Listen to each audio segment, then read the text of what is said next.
Hello, folks. This is your host with the most, Uncivilized Dan, and today I'm going to be talking about the game that really turned me from a dude that plays tabletop RPGs to, okay, this is my life now.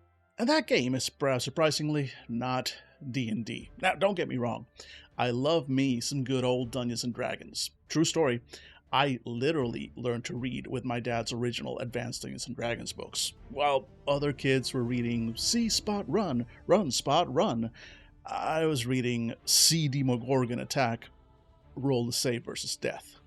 But as much as I do love D&D, it's not the game that most influenced and changed my life. No, that game, the game that earns that particular spot, is the 1995 classic from White Wolf, Changeling: The Dreaming. Now, before I dive into what's so special to me about Changeling, let's take a quick trip back in time to those misty days of the early 90s and the revolution in games that came from the introduction of a very different sort of game in 1991, Vampire the Masquerade. At the time, there were plenty of other RPGs, but the vast majority of them felt like they were D&D, and games like it. Fantasy games, war games, historical, or some sci-fi games. But when Vampire came out, it presented a whole new world and setting. The World of Darkness. A world so much like our own, just, well, darker. The game had a very explicit gothic punk feel that came to define a lot of the rest of the decade. And even still to this day. When we had been so used to just going out and slaying orcs and delving into dungeons, along came Vampire and showed us that we could play and tell stories in something very close to the world we live in today.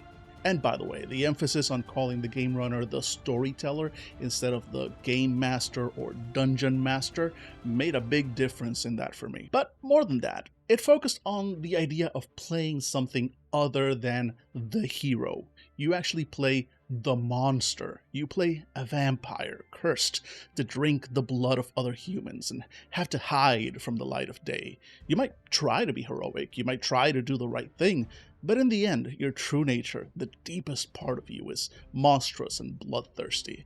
And the conflict between the lingering humanity from your old life and the monstrous hunger from your new one was one of the main motivating forces. And in the oh-so-edgy 90s, this definitely struck a chord. Vampire was easily one of the most influential games in the past several decades, and it was a huge hit for White Wolf, leading to many other spin-offs and full games set within the real world, and each of them examined a new aspect of the darkness in the world. 1992 brought us Werewolf the Apocalypse, where you play bestial and savage werewolves engaged in a hopeless war against the corrupting influence of the worm. 1993 brought us Mage the Ascension, a mind-bending and trippy game that owed as much to the Matrix in inspiration as it did to the classic fireball-slinging wizards from games of yore, fighting the monolithic technocracy that controls and locks down reality itself, all apparently culminating in the darkest of them all, Wraith the Oblivion, in which you play someone who's died, and you fight to cling to the memories of your past life and all that you've lost while resisting the pull of oblivion itself. And then, 1995, and the fifth game line was introduced, and everything changed. Changeling: The Dreaming burst onto the scene in a flash of multicolored lights and LSD-flavored dreams, and no one knew what the hell to do about it. Into this world of darkness, all of a sudden, we see this book full of colorful art and rainbows and magic and playfulness and hope. Hope! In the world of darkness! What a concept. And you can tell that I love it because this is my book, and it is literally falling to pieces. So I'm gonna just put it down and stop touching it before it breaks further. But in any case, I still have this giant Mama Yama. There we go. That's the Changeling 20th Anniversary Edition. I'll do a better deep dive later. But this book really did effectively change everything about how I approached tabletop RPGs from that day forward. Now, you need to understand, Up until this point, the books were always in black and white and grayscale, showing off that darkness that was such a mainstay of all the previous games, with each one just getting darker and darker. Pick up a copy of Wraith someday and you'll see what I mean. And when Changeling came out, well, I mean, look at that, there's color.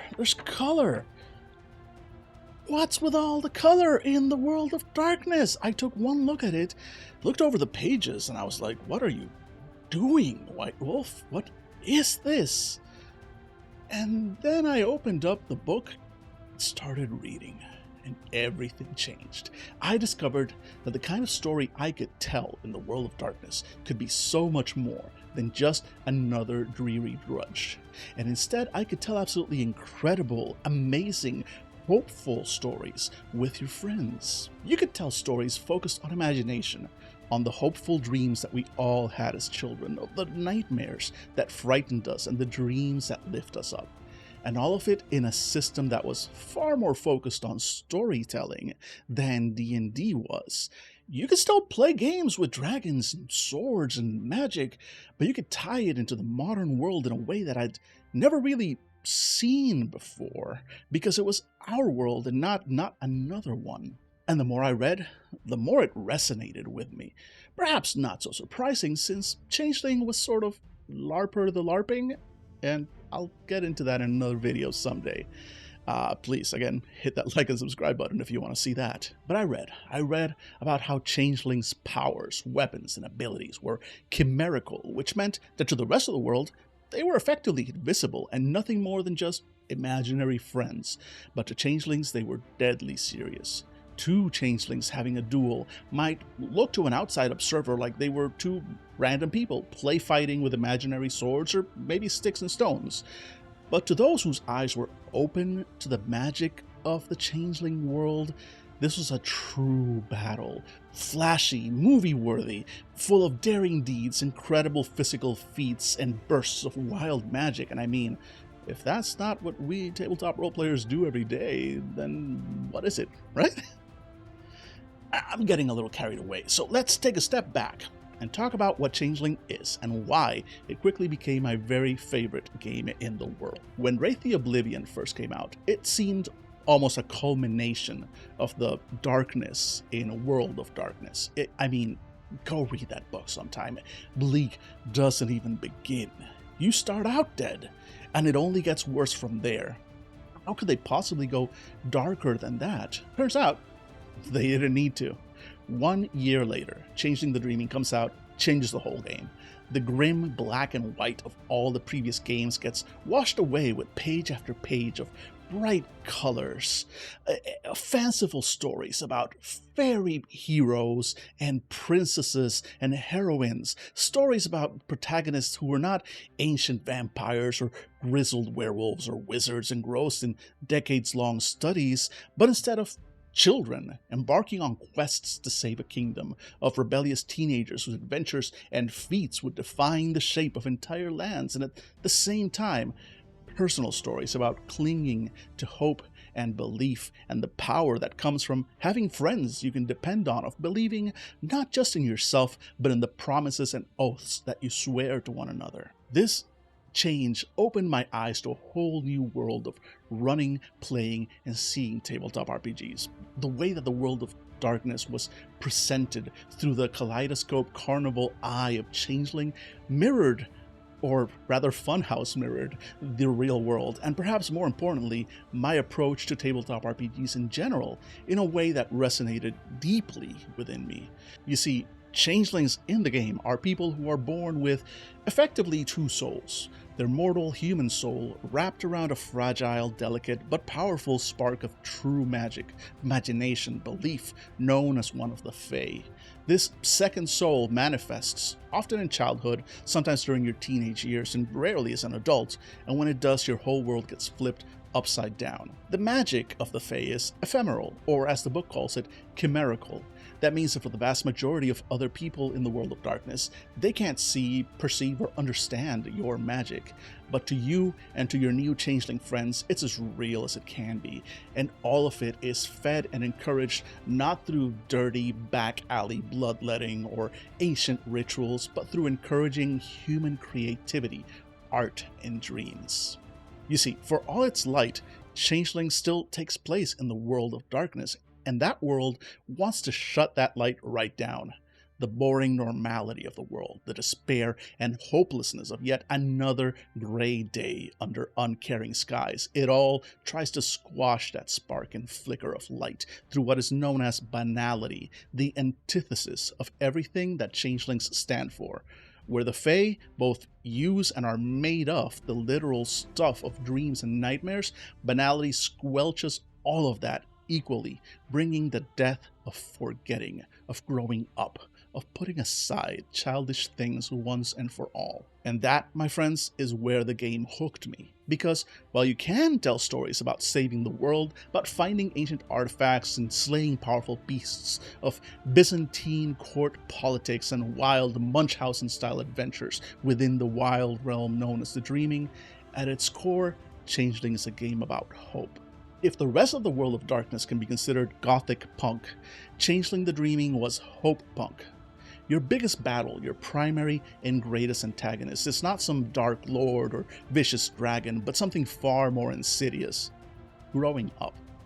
Forgetting your dreams, setting your hopes and aspirations aside, just so you can work one more day at a job you hate. Go to school so you can have your dreams ripped away and replaced with boring recitations of facts. No one else can see the magic that you claim to have, and maybe it's not them that are blind.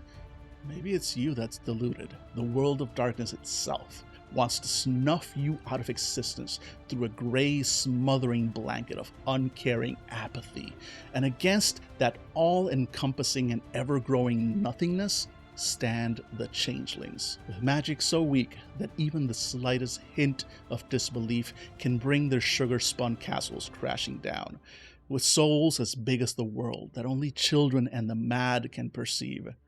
At the top of a green hill you see them, swords held high, glowing with the glamour of dreams and nightmares, smiling in unbothered defiance against a universe that would see them all ground to dust. The she, noble, arrogant, beautiful beyond words.